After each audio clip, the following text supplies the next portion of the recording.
Muito bem, bom dia a todos. Bom dia, dona Lalinha, seu Sebastião, Cristiano, Rejane, Shirley. Sejam todos bem-vindos mais uma vez, a essa reunião de estudos do livro Os Mensageiros. Nós possamos tirar um aprendizado bastante produtivo para as nossas mudanças. Que esse estudo nos incomode, porque o Evangelho de Jesus incomoda, né? Ele nos convoca à mudança e a gente sempre, às vezes, teimosamente quer manter-se naquele mesmo comportamento. E esse incômodo ele é muito bom, porque ele nos faz movimentar em direção ao amor do Cristo. Hoje é o dia que nós estamos no dia 30 de setembro, né? É o dia que o pessoal das campanhas Altos de Souza e todos mais vão para a praça, aqui mesmo vão para a Praça dos Girassóis para fazer a campanha Camilo Castelo Branco, não sei se vocês sabem, mas Camila Castelo Branco é sobre a campanha em favor da vida, né? Por conta do mês de setembro, que é o mês de reflexão, de combate ao suicídio. E até essa música Ave Maria, né, nos faz lembrar também da colônia, aquela de servidores de Maria, que é descrita no livro Memórias de um Suicida. Não sei se todos aqui já leram, mas deve já ter ouvido pelo menos comentar sobre o livro. É um livro bastante interessante que fala sobre alguns casos de suicida, né? E quem não leu, convém ler. E quem já leu, se puder ler de novo, ele é um livro assim que a gente se sente atraído por ele, né? Pelas histórias, nos leva a reflexões assim bastante profundas e aprendizado. Tem um dos casos ali que é o caso do Jerônimo. O capítulo 4 lembra do Jerônimo e a família. Aí lembra que o Jerônimo é uma pessoa um rico comerciante de Porto, lá em Portugal, que pertencia assim à burguesia, né? Só que o comércio dele não era dentro dos princípios da honestidade, né? E fazia contrabando e fazia todo tipo também de comportamentos contrários, né, à honestidade para poder ter lucro. E era uma pessoa orgulhosa, porque era rico, né? Tinha a família Azumira, a filha Margarida e o filho, agora esqueci o nome do filho dele. E a família, então, quando ele depois de um certo tempo, ele faliu por conta da má gestão, da gestão equivocada que ele fazia, faliu e a vergonha de ser pobre, né, de pessoa que pertenceu a uma situação próspera de financeira, né, caiu na miséria, então ele ficou muito envergonhado com isso e se matou. Plano espiritual, lá estavam reunidos, né, com os outros, inclusive o Camilo, que também passaram por essa situação de suicídio, cada um com a sua história. E então Jerônimo estava no plano espiritual lá, com eles vivendo no Vale do Suicida. Depois foi recolhido nesse centro de tratamento que é coordenado por Maria de Nazaré. E lá eles estavam em tratamento. E é interessante que mostra ali, né, é um bom livro para estudo, né, as reflexões de cada um, as revoltas, ainda tentando se equilibrar, as justificativas pelo ato, né, não, mas eu fiz por causa disso, por causa daquilo, aquela velha questão, né, que a gente demora para cair a ficha, demora para entender que que a situação foi provocada por nós mesmos. Mas geralmente eles culpam um e outro e acaba. Eu sei que o Jerônimo acabou sendo um dos que mais reclamava ali, estava numa situação mais complicada, né? Na situação ali da reclamação, queria porque queria ver a família. A exemplo do que aconteceu com o nosso André Luiz lá no nosso lar, lembra? Ele queria porque queria ver a família. O Jerônimo também. Aconteceu mais ou menos isso. Nossa, minha Margaridinha, né? Como é que ela tá, né? Que é a filha dele, a Zulmira, todos devem estar, né, muito tristes e passando por dificuldades, porque eu me matei e eles ficaram na miséria. Tanto insistiu que ele teve uma audiência lá com o coordenador do local lá, que levou ele lá para ver, né? Destinou alguém para acompanhá-lo e ele foi lá. Aí chegou lá a surpresa, sempre a surpresa. O filho estava preso, né? Adolescente, cresceu, já estava adulto, se meteu com a criminalidade e estava preso. E totalmente revoltado com o pai, porque deixou ele naquela situação, culpando o pai. A mãe se tornou a cafetina, a Margarida se prostituindo no porto, então a coisa toda bagunçada. O que acontece com o Jerônimo? Se sente culpado, né? Poderia, né? Por que eu fiz isso? Tanto a vida que ele levou, quanto a culminar com o suicídio. Que ele não esperava encontrar aquilo. Mas isso é só uma deixa para a gente se motivar a ler o livro. O livro é muito interessante. Vamos então à nossa oração inicial dessa manhã, pedindo a todos que elevem o pensamento a Deus, a Jesus, nosso Mestre, que a gente possa ter uma manhã muito boa, de muitas reflexões. Gratidão, Senhor, por estarmos juntos. Gratidão pela oportunidade de estudo. Que essas energias que nós vibramos, que nós geramos, sabemos nós que somos geradores de energia, que a espiritualidade possa potencializar e aproveitar em benefício daqueles que sofrem, em especial para aqueles que estão trabalhando neste momento em prol da vida, e para os espíritos desencarnados que ainda sofrem pelos reflexos do desencarne,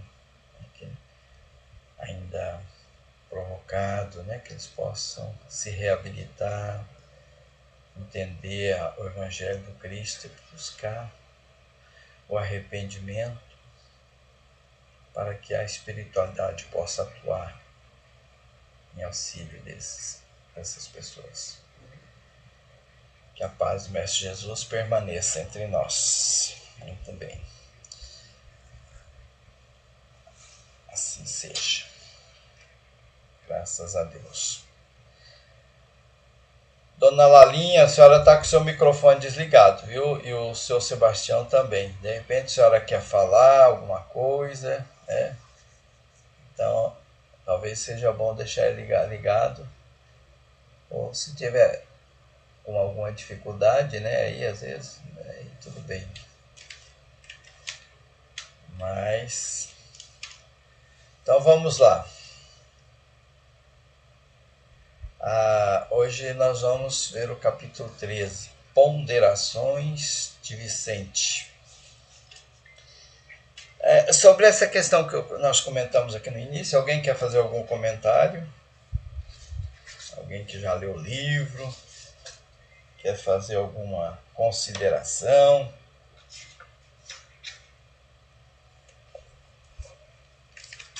Se não, vamos continuar o nosso estudo desta manhã, então. Nós vimos no passado capítulo 12,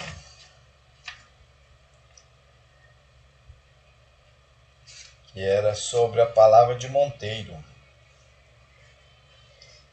Palavra de Monteiro. Alguém lembra como é que era a questão do Monteiro, não? Também a questão do médium, né? Médium que não percebeu, não levou a sério a missão dele, os compromissos aqui na Terra. Que teve uma surpresa muito grande quando chegou ao plano espiritual, porque ele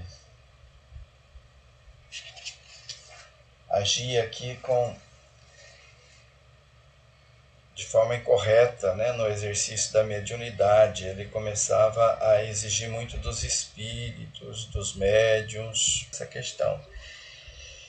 E você, então, como ele estava surpreso, né, dessas ocorrências dos médiuns, dos doutrinadores e tudo mais, Vicente então está dizendo para ele que de onde ele vinha e no próprio nosso lar, nas câmaras de retificação, ele não tomou conhecimento dessas oportunidades perdidas no campo da mediunidade. Ele tomou conhecimento de outras experiências. Então, aí ele vem aqui as ponderações de Vicente, né? Lembrando que eles estavam no nosso lar, né? Numa outra área do nosso lar, que é esse centro dos mensageiros, né? E daí ele perguntou se ele já tinha visitado o Ministério do Esclarecimento, porque lá ele poderia ter contato com muitas experiências outras. E lá então ele poderia encontrar com as mães, né? As mães que frequentavam escolas. Lá nesse local tinha escola para mães.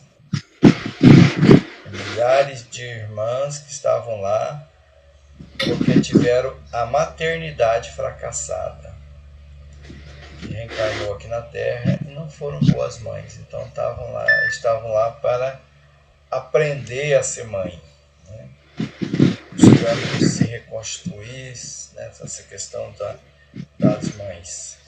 Centros de preparação de paternidade, também na mesma situação. Grandes massas de irmãos examinam o quadro de tarefas perdidas.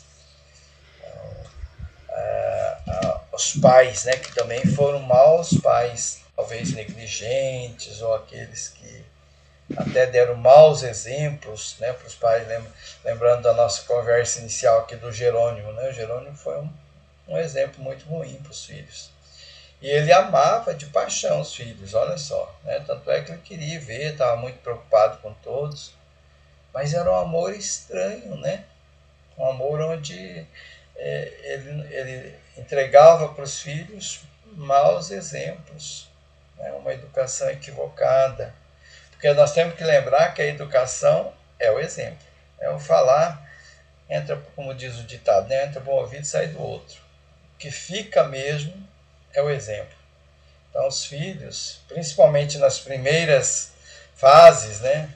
Nas primeiras momentos de vida, eles têm nos pais, na mãe, no pai, como heróis, como modelo de comportamento. Então, o comportamento inadequado dos pais ensina os filhos mal também. Então, aqui fala também desse centro de preparação de paternidade. Geralmente, quem está ali é aqueles que tiveram as tarefas perdidas e que recordam com lágrimas o passado de indiferença ao dever. Os filhos, né? Quem tem filhos, rapaz, tem filhos, tem que ter esse entendimento, né? Essa troca. Eu preciso ter um comportamento adequado para que meu filho também siga um caminho adequado. Então os dois aprendem, os dois adquirem hábitos bons. É uma troca muito salutar se ambos, né, levam para esse caminho. Em todas as áreas, né, de comportamento, os pais são modelo para os filhos. Nesse mesmo ministério também tem a especialização médica. Nós vamos falar um pouquinho mais sobre os médicos, os profissionais da medicina. A gente sempre deve pensar, né, os profissionais da saúde, seja qual for a área de atuação, né, é uma missão, é um sacerdócio. O que os médicos, né, eles vão para fazer? Né? A cura, promover a cura, o alívio aos doentes, aos enfermos. Né? Então, vão lidar com pessoas, com emoções. Então, nobres profissionais da medicina que perderam santas oportunidades de elevação e lá discutem os seus problemas. Lá analisam as suas culpas, suas responsabilidades, os seus arrependimentos. Esses encontros, né, que acontecem no nosso lar, a gente observa assim que as pessoas ali, os espíritos, são muito sinceros no falar. E tem que ser assim porque todo mundo conhece todo mundo, né? Não dá para fingir. Às vezes, vamos fazer uma reunião de terapia em grupo, né? Para a gente se analisar os nossos problemas, nossos defeitos. Geralmente a gente não mostra tudo, né? Ou mostra alguma coisinha, mas algumas coisinhas a gente oculta. Nessas reuniões, não. Ali a coisa como diz, é escancarada. Todos ali são livros abertos, né? Em sofrimento. E eles percebem que essa conversação, que é uma conversação, não é para se julgar, não é para culpar, não é para apontar o dedo para ninguém, é simplesmente para troca de experiências que tiveram, que não foram exitosas, para aprendizado. Né? Que ali um aprende com o outro, fala, aprende como não fazer, né? Uma coisa que não é bom. Né? Então essas reuniões elas trazem muito resultado por conta que as pessoas, né, começam a falar de si mesmo. Né? A gente não deve julgar, não deve fazer fofoca, mas se a gente tiver que julgar e fofocar, que seja contra nós mesmos, né? A gente analise nós mesmos, fala, ó, eu pisei na bola mesmo, né? Aquele momento eu não fui feliz, né? Errei, assumo, né? Essa é uma boa prática. Não de ficar se culpando, é claro. Ficar preso à culpa não é uma coisa boa. Mas o fato da gente se esclarecer conosco mesmo, olhar no espelho da alma e falar, olha, eu tenho esse e aquele problema, preciso mudar, preciso resolver isso, é muito bom, porque isso nos leva a mudanças, né? A perceber outros caminhos, outras formas. E também nesse meio ali percebe que ninguém ali é santo, né? Todos têm problemas. Né? Ali é uma competição, quem tem problema maior. Quem fez mais coisa errada, né? Pecou contra si mesmo, né? Que na verdade ali você percebe que todos estão sofrendo. E é interessante que a gente vê que não tem nenhum. Às vezes a gente, nas doutrinas, nas análises, aqui até mesmo dentro da doutrina espírita, às vezes a gente tem as interpretações, né, de um Deus punitivo que castiga e tal. Fala, não, ali não. Você vê, Deus não está punindo ninguém. Quem que está punindo alguém ali? A própria pessoa. A consciência, como a gente estuda nas obras da doutrina espírita, em especial no livro dos Espíritos, que diz onde está a regra de viver, né? Onde está a lei de Deus, dentro da consciência. E Jesus também fala, no seu coração, teu tesouro está dentro de você. Então, ali a gente percebe como é que as pessoas, né, como é que nós, espíritos, avançamos, como é que nós mantemos o mesmo nível, como é que nós avaliamos os nossos próprios erros. Então, ali é o caminho para que a gente encontre a forma, né, de se corrigir e de se melhorar.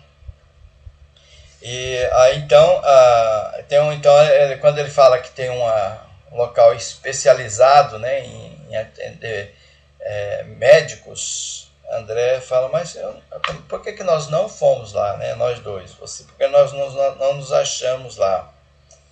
Aí o Vicente fala uma coisa que não é muito animador para o André, né? Ele diz, infelizmente para nós, ambos caímos em toda a linha, né? Não foi só na área da medicina. O problema deles é mais abrangente, né? Eles tiveram problemas de mais profundidade nos equívocos aqui da Terra. Não só na qualidade de médico, mas muito mais como homens. Pois que se disse a você o que sofri, ainda não contei o que fiz. E aí André cai em si, né, meio desapontado, concorda com ele, né, recordando que ele foi também um suicida inconsciente. Vocês devem lembrar no nosso lar, né, como é que ele estava lá no umbral. Então, também tem aqui, né, citando aqui os administradores, né, o Instituto dos Administradores, corrigir também erros, né, que cometeu as pessoas que trabalharam nessa área, né, de gestão e tudo mais, né, e foram maus gestores, né, cometeram erros, né, se beneficiaram do cargo que ocupava, das situações que fala que usa aqui o termo assim, mordomias terrestres, né, eles usavam, então eles se utilizaram só para benefício próprio. Isso aí se enquadra todas as pessoas que trabalham em áreas administrativas, né? Inclusive os políticos. Acho que os políticos, a pessoa que nasce, né, para ser político é um desafio muito grande, né? Porque ali também tem muita tentação, né? Se a pessoa não for muito firme, e é um ambiente que, não digo que arrasta, né? Mas é um convite muito forte para fazer coisas equivocadas. Então a pessoa ali, quem pede para reencarnar e falar, não, eu quero ser um gestor público e tudo mais, é um desafio grande, né? Tem que saber que, olha, você vai enfrentar chamamentos muito fortes, né? A maioria do que estão ali, se não todos, vieram de regiões muito complicadas, né? Ali, por exemplo, os umbral, né? O pessoal que veio do umbral, eles estavam numa situação muito difícil. Então, eles estão ali num centro de tratamento, né? Tratamento, são todos enfermos, né? Todos nós estamos nessa linha e estão se recuperando de suas enfermidades. Então, ali a gente vê o que é a enfermidade. É uma coisa muito mais profunda do que a gente percebe aqui na Terra, do que os médicos, né, tratam. A enfermidade é algo que vem lá da alma, do comportamento moral. Os efeitos físicos da enfermidade são reações de algo muito mais profundo, né? Então a gente precisa aqui analisar isso. Quando apresenta alguma enfermidade, a gente precisa fazer essa pergunta para nós mesmos: onde está a origem disso aí? Por que eu estou chegando a esse ponto? O que eu preciso mudar? Qual que é o chamamento? Então, muitas vezes, não diria talvez todos, mas a enfermidade é um convite, né? Um convite para mudança. A dor é um convite para mudança, né? O sofrimento é um convite para mudança.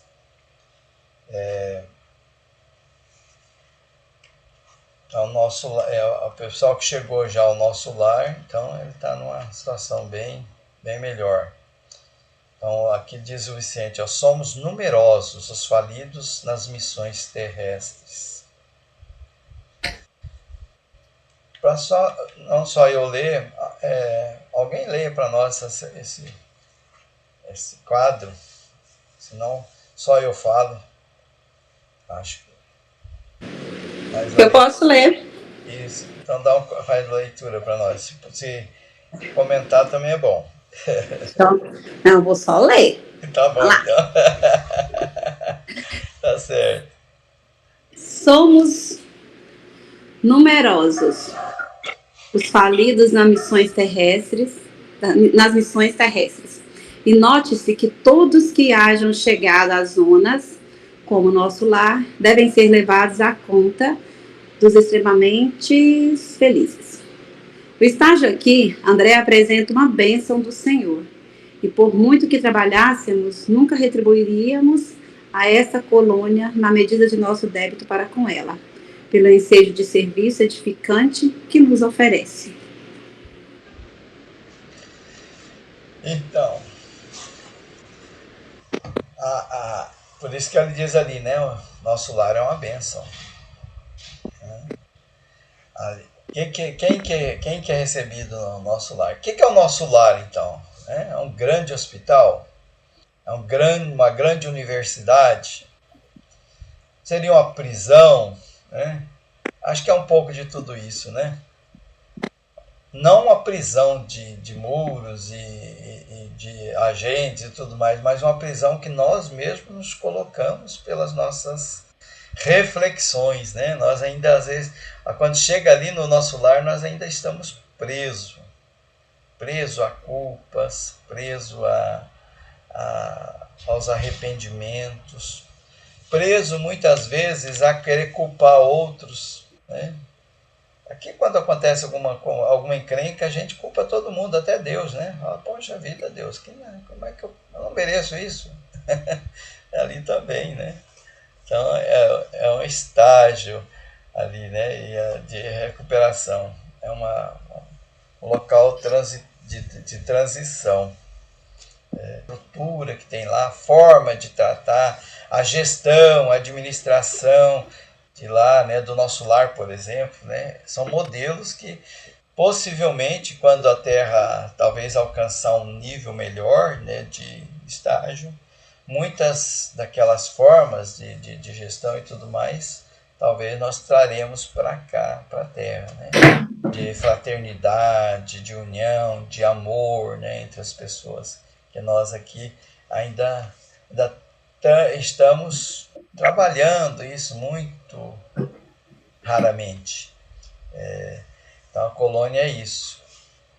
E quando a gente desencarna, vai para o plano espiritual, né? E as pessoas que desencarnam cumpriram com a sua missão, a gente deveria até alegrar por isso, né? São pessoas que estão sendo libertas desse mundo e às vezes vai para uma colônia como essa, né? Vai se recuperar, né, numa colônia como essa. Muito bem, vamos para o próximo. Eu percebo que nós estamos muito quietinhos hoje, né? Só eu falando, mas tá bom. Vamos nessa.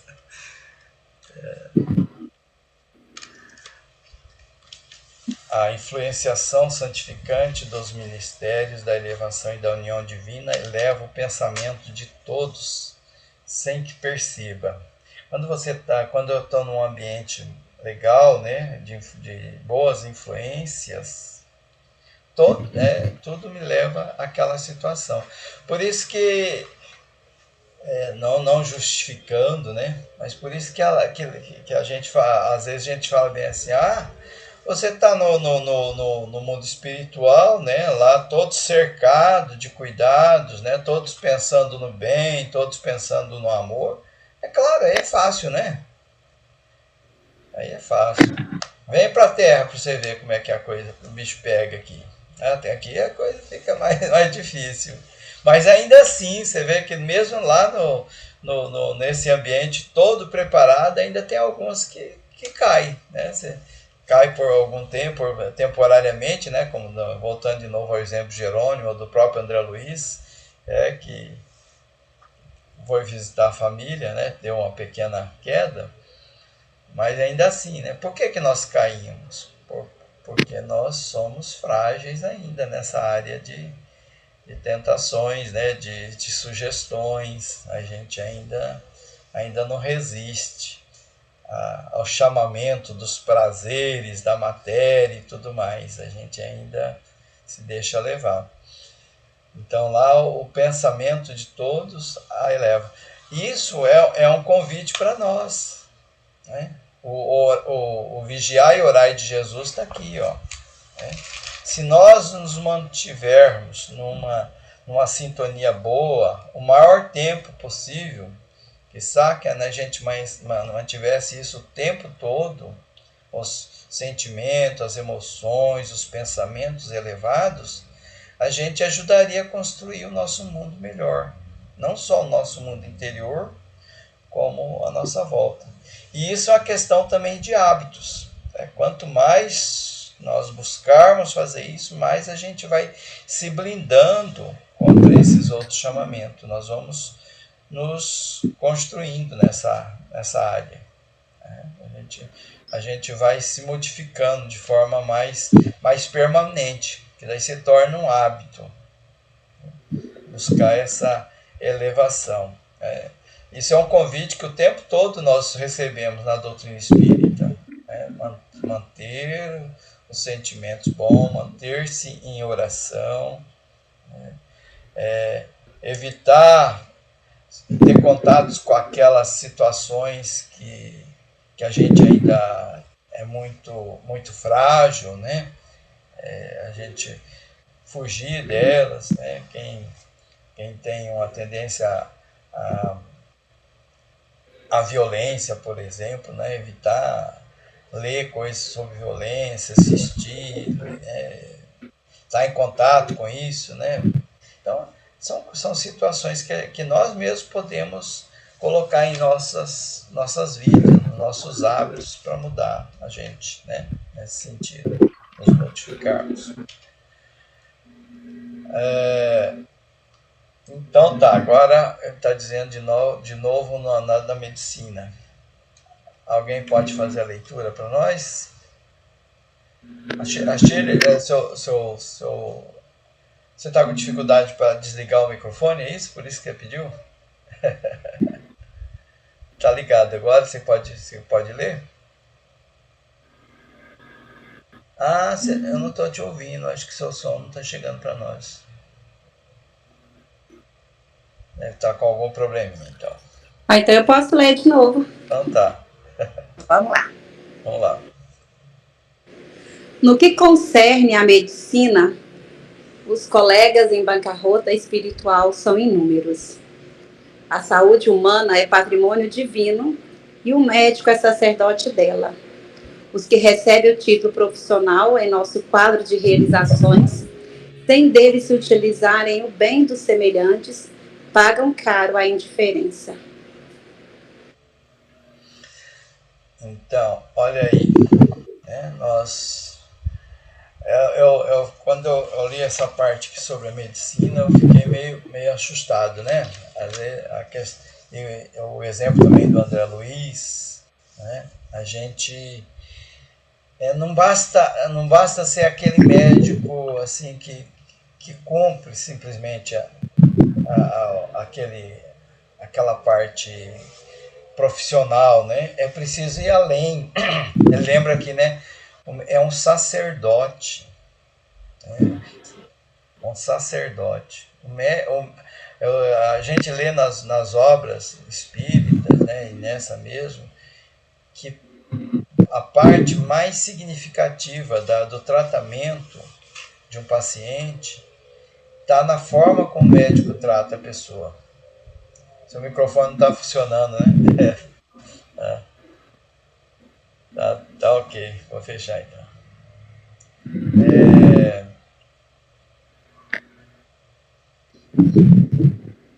Então, no campo da medicina, é preciso ir além. Porque a pessoa que vai procurar um médico, que está enfermo, ela não vai lá só por aquele problema físico. Né? A enfermidade vai muito mais além do que a questão que nós falamos, né, anteriormente. Por isso que fala que é um sacerdote, né? Esse dia eu estava assistindo até uma palestra do médico, Dr. Décio, lá de Campo Grande, e ele estava falando de um professor dele.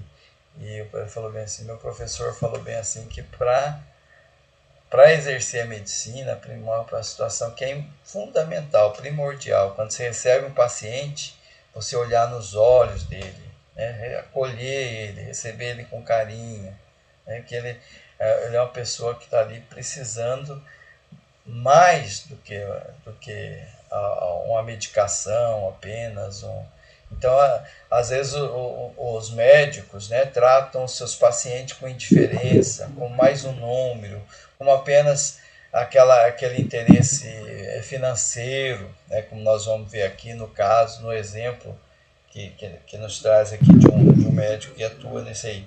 Então, ele diz aqui, né, nem sempre aliviamos o corpo e quase sempre matamos a fé. Trata com frieza o paciente.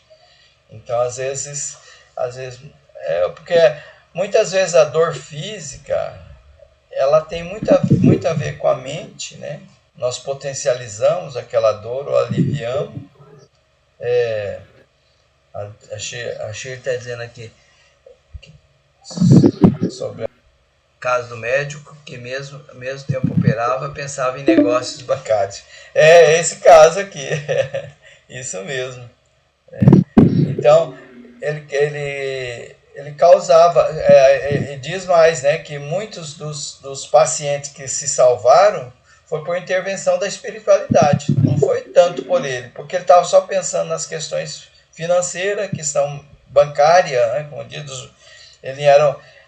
Então, a pessoa que vai para a área de medicina, infelizmente nós não vemos isso assim como uma regra, mas deveria ser regra. Vai lá porque eu quero ajudar, né? Eu vou por vi isso, fez muitos inimigos no mundo espiritual por conta do tratamento. E faz, né?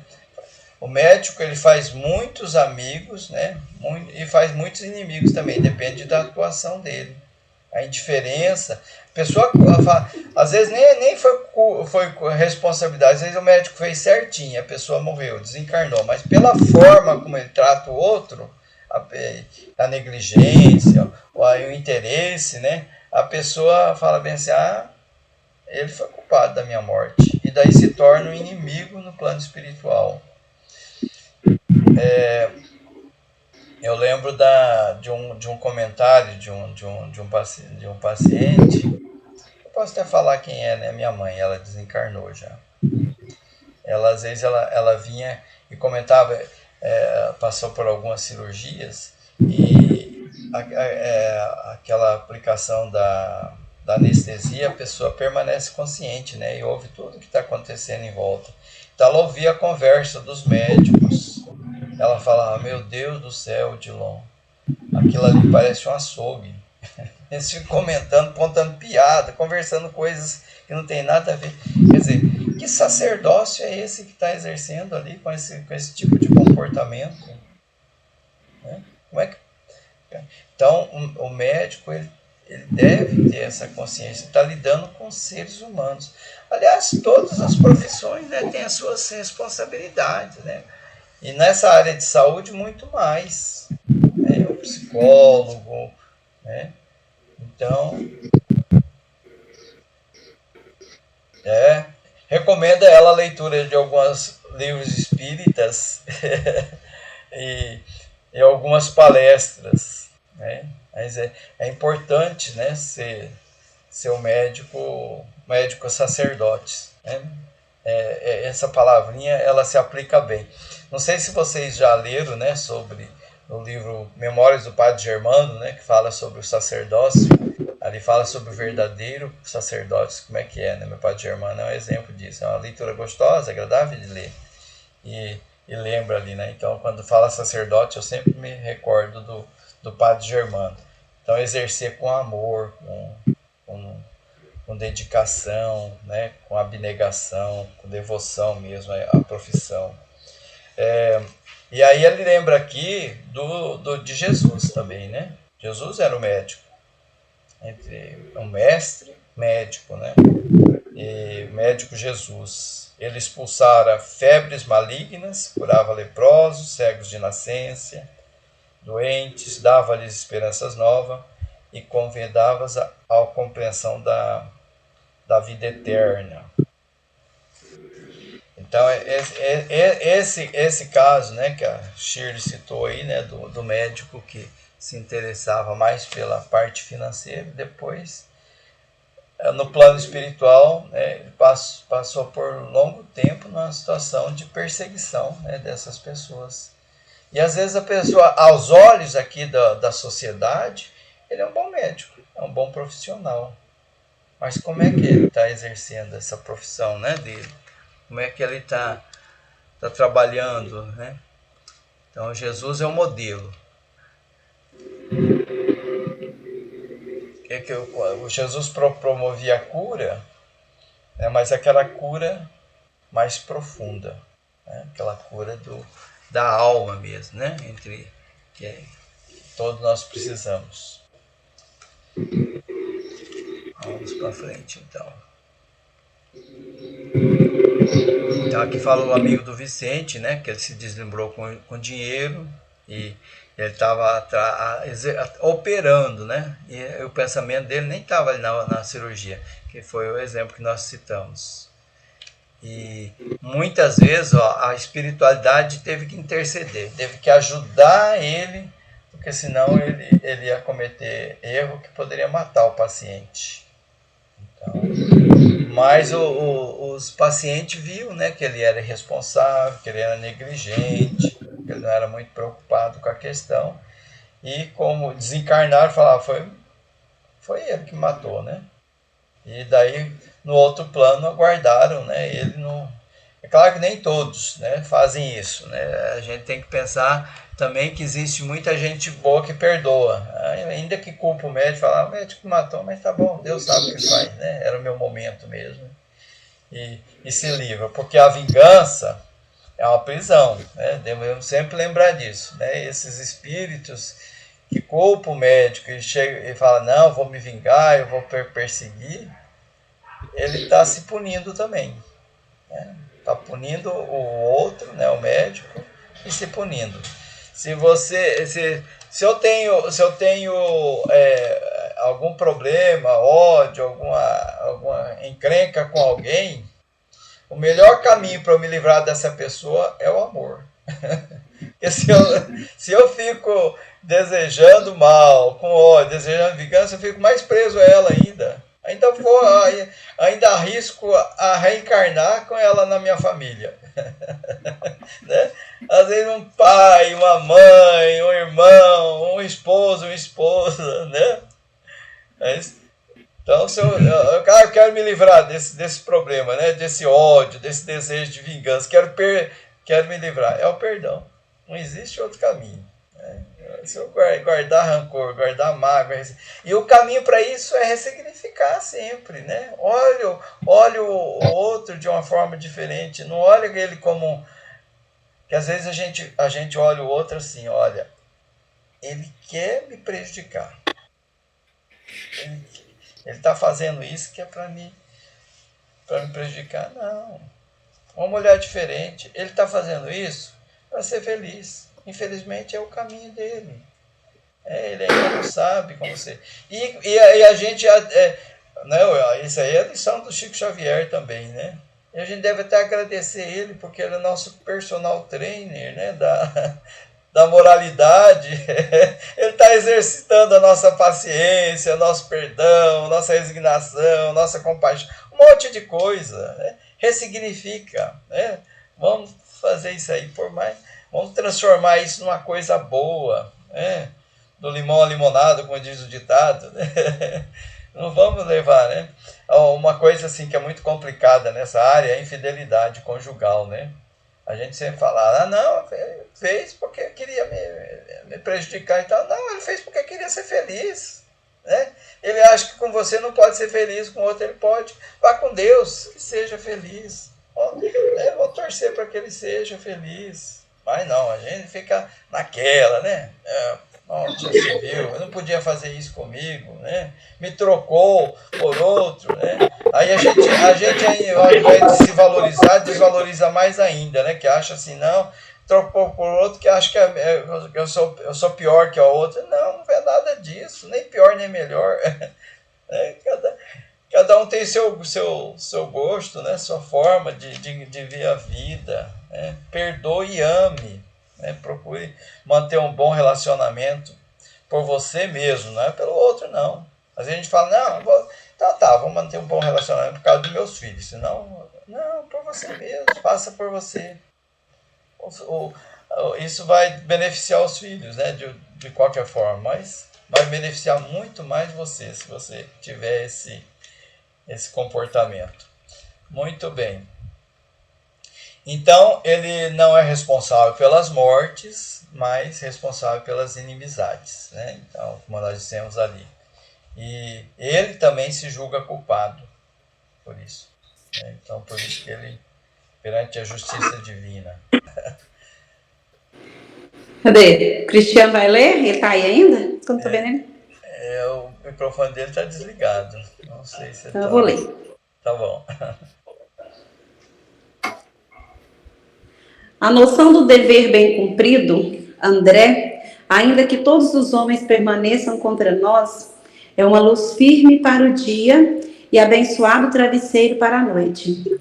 O nosso colega tem abusado da profissão, entrou em dolorosa prova. Ah, sim, exclamei. Agora compreendo. Onde exista uma falta, pode haver muitas perturbações. Onde apagamos a luz, podemos cair em qualquer precipício. Olha só, hein? Dever cumprido. Dever cumprido nessa visão bem ampliada. A noção do dever cumprido é uma coisa consciencial, né? Aos olhos da sociedade, não é só cumprir aquilo que está nas regras, né? Mas é uma coisa muito mais abrangente isso aí. Então, é uma luz, é uma luz. Você dormir à noite, né, com a consciência tranquila, né, que olha, eu fiz o que estava ao meu alcance. É claro que não vai conseguir fazer tudo, né, mas pelo menos eu fiz o que eu podia fazer. Eu tenho consciência em qualquer área, né? Porque às vezes o resultado não vai ser aquele que eu quero. Vamos voltar àquela questão da paternidade mesmo, né? Nossos filhos, eles têm heranças reencarnatórias, né? Eles vêm com tendência, com pendores. Aí a gente trabalha essas tendências, esses pendores, né? Observa neles quais os problemas que eles têm e trabalha isso. Aí quando eles crescem, de repente não sai do jeito que a gente queria, né? Tem alguns desvios aqui e ali, mas eu fiz tudo que estava ao meu alcance. Eu vou dormir tranquilo. Olha, eu fiz o que podia. Vou sofrer, claro, vou ficar triste por ele não estar no bom caminho e tal, mas eu vou ter tranquilidade comigo mesmo, que eu fiz o melhor, né? Então, no caso da medicina é isso. Ele abusou da profissão, ele tinha a visão da profissão para lucros, né? Apenas financeiro. E como eu estava dizendo anteriormente, né? Muitos médicos, muitos pais, né, falam, não, eu quero que meu filho seja médico. Por quê? Porque lá ganha dinheiro. Ele não vai ter problema financeiro se ele for médico. E será que é isso? Né? A gente precisa... eu devo orientar meus filhos, filho, escolha a profissão que você vai exercer bem. Não pense no dinheiro. O dinheiro vai ser uma consequência, você vai ter que estar bem, né, do dever cumprido. O mais importante é você estar bem com você mesmo. Escolha aquilo que você gosta, que você vai fazer bem feito.